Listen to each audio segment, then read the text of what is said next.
Well, welcome to the C Files, folks. Thanks for joining me. Don't forget to like and subscribe. Good news, my voice is back, at least 90%. I might have a little glitch here or there from dealing with all that respiratory infection, but I think I can get through some videos now without it being too difficult. So I'm back. And we're going to be doing the Bible. I'm still reading through the Quran. I haven't forgotten about that. Um, Christian reading through the Quran, and also this book on the battle for Christmas, since we're in the Christmas season. We'll be going through that as well. Now, I've gotten some responses on my Quran series, and I will be addressing those, or I will be letting you know what those responses were when I do those videos because they're fairly interesting. So, um, at any rate, right now we're in Esther. And here I said I got my voice back and I have to do that.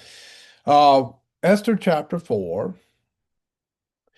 Now, this is a book about Israel while they were in captivity. Um, Persia has taken over the empire and taken it away from Babylon. So now Persia is the world empire at this point in time. And this is the historical account of a queen called Esther, where she becomes the queen of Persia because the king has chosen her to be his queen. And she is a Jew. So she was actually, part of that captivity of Israel going into Babylon and then being in captivity under Persia. And she actually becomes the queen of Persia at that time.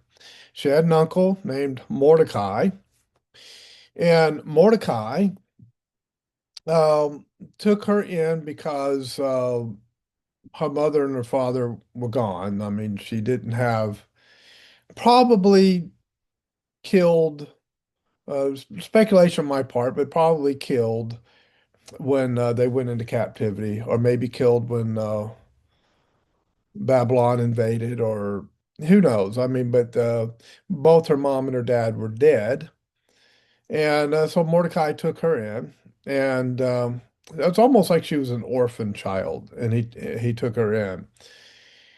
So Mordecai heard about a plot to kill the king. And he told Esther, you need to let the king know that some of his people are plotting to take him out. And so she did, and the king took care of that business. And well, back then, kings off with your tomato, right? And so he took care of that. Uh, and so this sets up the rest of this historical account. So now we come to chapter 4. And here's what chapter 4 has to say. So let's go ahead. I've got my Bible right here on the stand where I could kind of look at it and read it while I'm facing you guys. When Mordecai learned all that had happened, he tore his clothes and put a sackcloth and ashes. Um, this is because, oh yeah, I forgot a part, so that might be confusing. Um, in chapter 3, there's another person here, Haman. Haman is the second highest ruler in the land, and he made a decree to just basically got the king to make a decree through some deception that he did to the king to destroy all the Jews in the land. Basically, they were going to go after Israel and destroy all the Jews that were in Persia, which was the known world at that time. Persia owned everything. So that's where we're picking up here in chapter 4. When Mordecai learned all that had happened, he tore his clothes and put on sackcloth and ashes and went out into the midst of the city. He cried with a loud voice and bitter cry. He went as far as the front of the king's gate, for no one might enter the king's gate clothed with sackcloth. And in every province where the king's command and decree arrived, there was great mourning among the Jews, with fasting, weeping, and wailing, and many lay in sackcloth and ashes.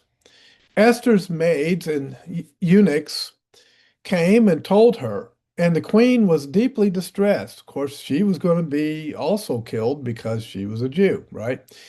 Then she sent garments to clothe Mordecai and take his sackcloth away from him, but he would not accept them. Then Esther called Hathach, one of the king's eunuchs, whom he had appointed to attend her, and she gave him a command concerning Mordecai to learn what and why this was.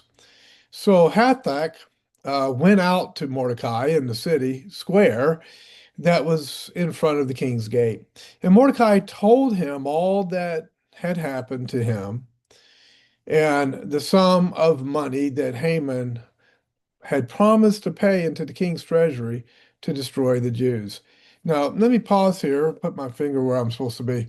Um, One little detail I left out, just to reiterate what we'd gone through before. The reason Haman had it out for the Jews is because Mordecai would not bow to him when he rode by on his horse. So, since Mordecai would not bow to him, because Mordecai wouldn't bow to anyone but God, Haman got really angry and he says, "You know what? I'm just going to get the king to destroy all your people." And that's so just a really big reaction from Haman. Verse 8. He also gave him a copy of the written decree for their destruction, which was given at Shushan, that he might show it to Esther and explain it to her, and that he might command her to go in to the king to make supplication to him and plead. Um, what time is it? I got to pause for a second. Okay, sorry about that, folks. I had to take care of something real quick. I'll go back to verse 8. He also gave him a copy of the written decree for their destruction, which was given at Shushan, that he might show it to Esther and explain it to her, and that he might command her to go into the king to make supplication to him and plead before him for her people. So Hathach returned and told Esther the words of Mordecai. Then Esther spoke to Hathach and gave him a command for Mordecai, all the king's servants, and the people of the king's provinces. Know that any man or woman who goes into the inner court to the king, who has not been called, he has but one law: put all to death, except the one, whom the king holds out the golden scepter, that he may live. Yet I myself have not been called to go into the king these 30 days. So they told Mordecai Esther's words. And Mordecai told them to answer Esther, "Do not think in your heart that you will escape in the king's palace any more than all the other Jews. For if you remain completely silent in this time, relief and deliverance will arise for the Jews from another place, but you and your father's house will perish. Yet who knows whether you have come to the kingdom of such a time as this?" Then Esther told them to reply to Mordecai, "Go, gather all the Jews who are present in Shushan and fast for me. Neither eat nor drink for 3 days, night or day. My maids and I will fast likewise. And so I will go to the king, which is against the law. And if I perish, I perish." So Mordecai went his way and did according to all that Esther commanded him. So That ends chapter 4. And we'll be in chapter 5 next time we swing around to Esther. And as good as my voice is doing, that'll be tomorrow. And we'll be more consistent now. So at this point, so the story is really, I mean, the historical account here is really starting to develop, isn't it? So you have a major threat against entire all of Israel, the entire nation of Israel and Persia at this time. Folks, that's Ezekiel 38 and 39. We'll talk more about that part of it. But right now, we got to go to Proverbs. And what is the date today? I do Proverbs according to the day that it is, and it's the 20th. So we will go to Proverbs chapter 20. There are 31 Proverbs. There's 30 days in the month. You could combine two Proverbs together if you need to complete that for the month. And if you have a 31 day month, which happens rarely, but it happens, then you're good to go. All right. But it's good to read a proverb every day because it's just so full of wisdom. But you know what? I'm even saying I'm not going to Proverbs yet. First, I'm going to Psalms. But the Proverbs are so full of wisdom. It's just incredible. Sorry, we will be in Proverbs 20 in a moment. Right now, we're going to be in Psalm 119. As I recall, I stopped at 136. So we're going to be in 137, verse 137. Uh, you know what? I might finish Psalm 119 today. I think we can make it to the end. And Psalm 119, the Psalms are songs, poetry, ancient Hebrew poetry, written as song lyrics, and music was put to these, and they sang the lyrics of these Psalms. And the Psalms are really good when it comes to expression of emotion, brutal honesty, and prayers toward God and things of that nature. So 137, righteous are you, O Lord, and upright are your judgments.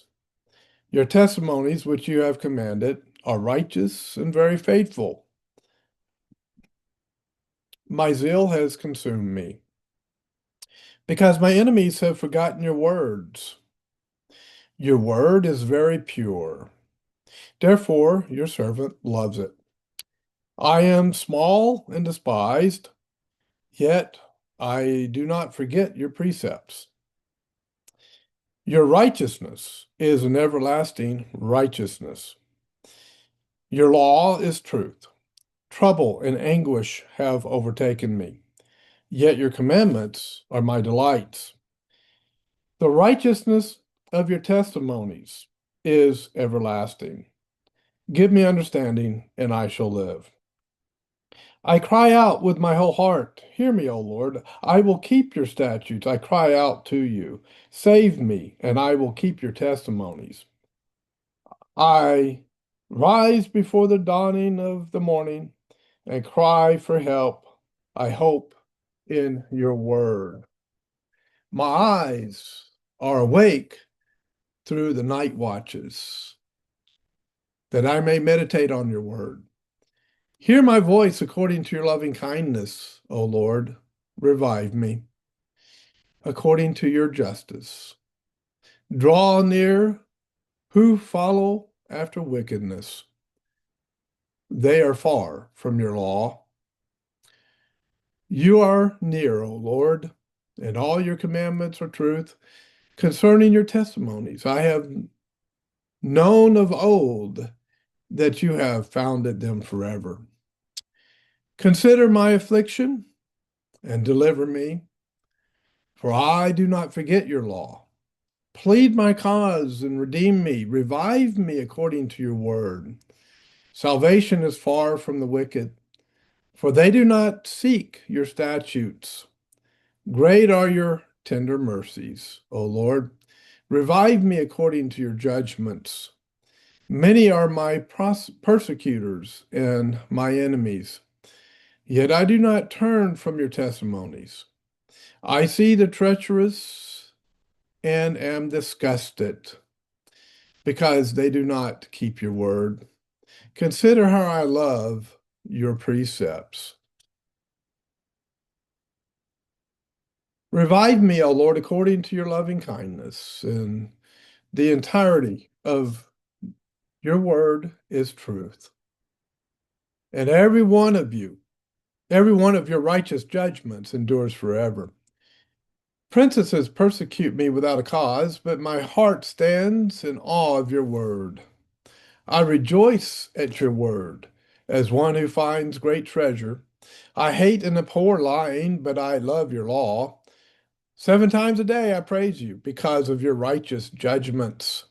Great peace have those who love your law, and nothing causes them to stumble. Lord, I hope for your salvation, and I do your commandments. My soul keeps your testimonies, and I love them exceedingly. I keep your precepts and your testimonies, for all my ways are before you. Let my cry come before you, O Lord. Give me understanding according to your word. Let my supplication come before you. Deliver me according to your word. My lips shall utter praise, for you teach me your statutes. My tongue shall speak of your word, for all your commandments are righteousness. Let your hand become my help, for I have chosen your precepts. I long for your salvation, O Lord, and your law is my delight. Let my soul live, and it shall praise you, and let your judgments help me. I have gone astray like a lost sheep. Seek your servant, for I do not forget your commandments. And that is the completion of Psalm 119, the longest psalm in the Bible, 176 verses. Um, the Psalms really put things into perspective and they give you hope in the midst of difficult circumstances. If you're depressed, read the Psalms. The Psalms are very helpful when it comes to that. All right, Proverbs chapter 20.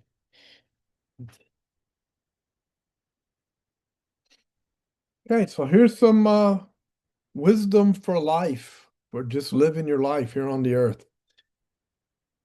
Wine is a mocker, strong drink is a brawler, and whoever is led aside, I'm sorry, whoever is led astray by it is not wise.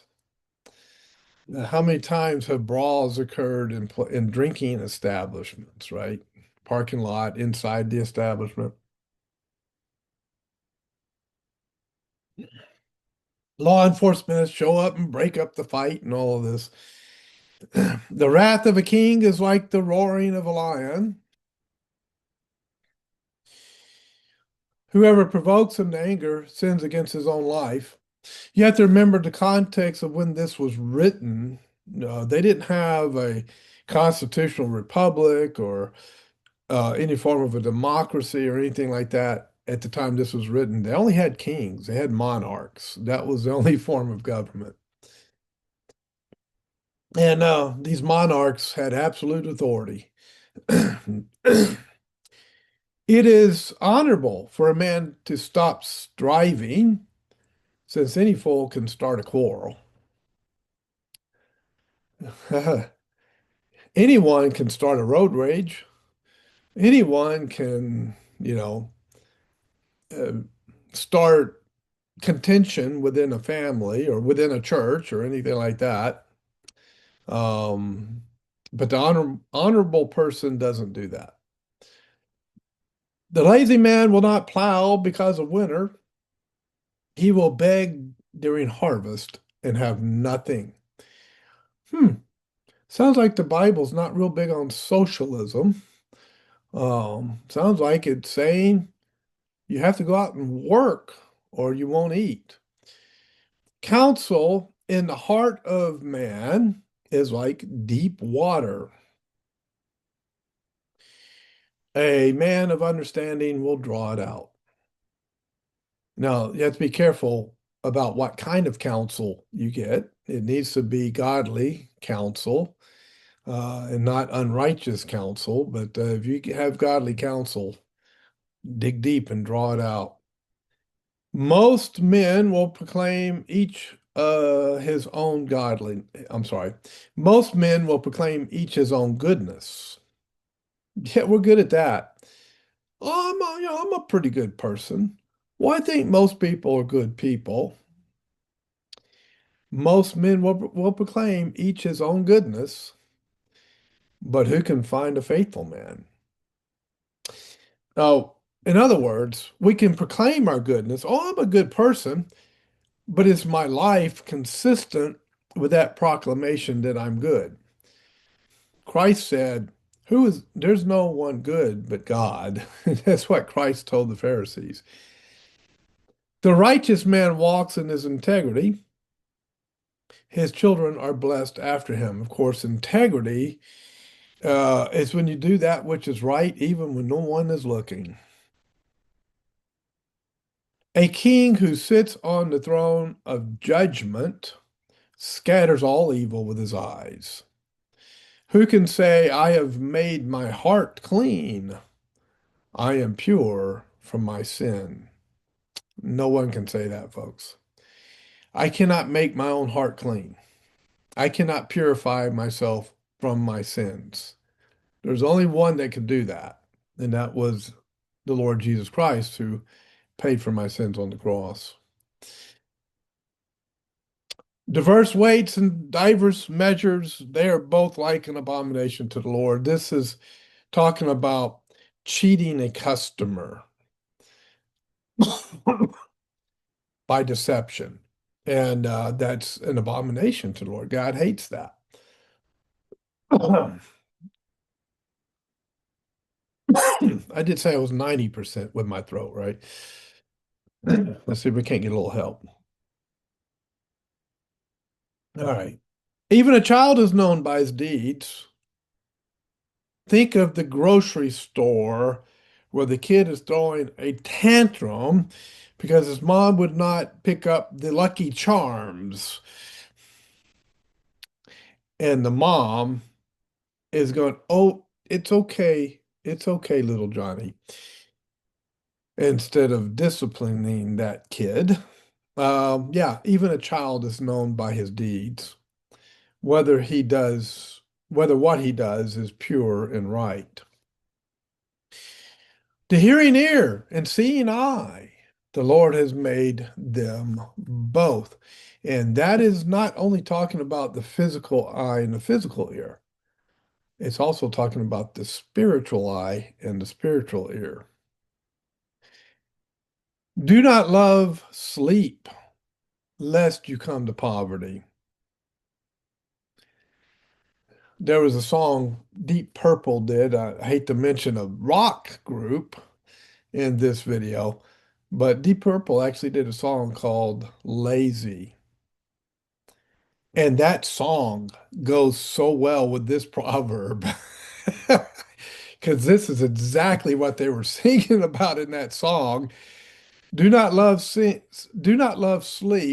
lest you come to poverty. Open your eyes, and you will be satisfied with bread. It is good for nothing, cries the buyer.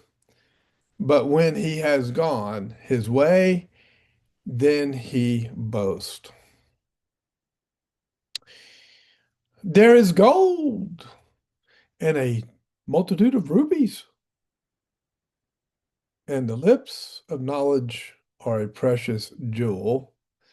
And somebody right now today is trying to sell gold on the internet, I guarantee you. But the lips of knowledge are a precious jewel. The lips of knowledge, the knowledge of God, is more precious than the gold that people are trying to get you to buy on the internet. Um, take a garment of one who is surety for a stranger, okay, and hold it as a pledge when it is for a seductress. Surety for a stranger. This is the one where the prostitute goes out looking for the stranger to pay her for unsavory activity, fornication, adultery, and God doesn't like that. Bread gained by deception is sweet to a man, but afterward his mouth will be filled with gravel. These ancient poets could really put it in there, couldn't they? The ancient little wisdom sayers. Um, bread of deceit, sweet to a man. Of course, this is metaphorical. It's not talking about literal bread and literal rocks. Deceitfulness can be sweet at first because you gain, this, think of this modern scammer that, calls you on the phone and scams you out of your money, or the internet scam that scams you out of your money. It's sweet at first, but afterward, his mouth is filled with gravel. Um, God brings consequences to those folks for that. Even if human law enforcement and the justice system doesn't hold them accountable, God does hold them accountable, and they do reap what they sow. They will have consequences based upon that. Even if everything looks good on the outside and they gain all this stuff, it's not going to satisfy them on the inside. Plans are established by counsel, by wise counsel, wage war. Of course, this is in a time when there were kings, and the kings had to have their counselors to advise them, should I go to war against this nation or not? Would it be a good idea? Would it be a bad idea? He who goes about as a talebearer or a gossiper, if you will, reveals secrets. Therefore, do not associate with one who flatters with his lips. Yeah, flattery is not something that we want to allow people to do to us. Let's keep a real perspective on ourselves. And gossipers, nobody really likes that. Yeah, it's just demeaning to other people, and it spreads false false things about people that cause other people to look down on that person when none of it's true a lot of the times, and it's just a really bad thing. Whoever curses his father or his mother, his lamp will be put out in deep darkness. God does not like that. Honor your mother and your father, the commandment says. An inheritance gained hastily at the beginning will not be blessed at the end. Think of the prodigal son story, or the parable that Christ told of the prodigal son, how he wasted his inheritance. Do not say, I will recompense evil. Wait for the Lord, and he will save you. Revenge is never taught in the Bible. It's not something that you want to do. Um, as a Christian, and we need to have grace and forgiveness. Forgiveness doesn't mean absolution from responsibility. If somebody commits a crime against me, I can forgive them for that, but that doesn't mean that I'm going to not report it to law enforcement and have them arrested and put into jail.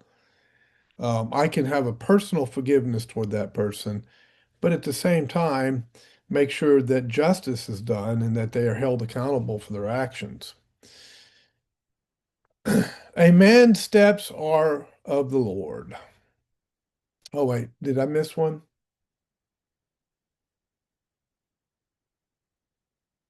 Oh, let me go to 23, I guess. Where was I? Okay, I'll go 23. Diverse weights are an abomination to the Lord, and dishonest scales are not good. A man's steps are of the Lord. How then Oh, I see. I see where I was. Go back to 22. Here we are. Do not say, I will recompense evil. Wait for the Lord, and he will save you. That's good. Yeah, there it is. Diverse weights are an abomination to the Lord, and dishonest scales are not good. A man's steps are of the Lord. How then can a man understand his own way? It is a snare for a man to devote rashly something as holy, and afterward to reconsider his vows. A wise king sifts out the wicked.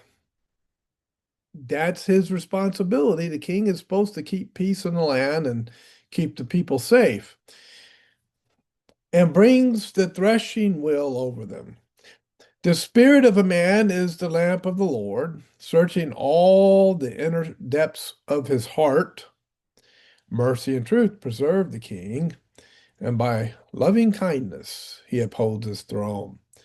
The glory of young men is their strength, and the splendor of old men is their gray head.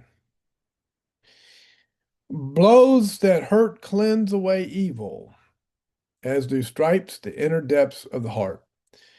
When you hold people accountable for their actions, it drives away evil, in other words. When they're not held accountable, you get some of the videos that you see on YouTube sometimes where people are going bonkers, like a spoiled child, and they're 30 or 40-year-old adult.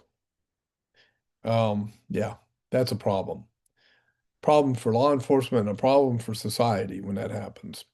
All right, there's Proverbs. I will come back with the other readings as we continue.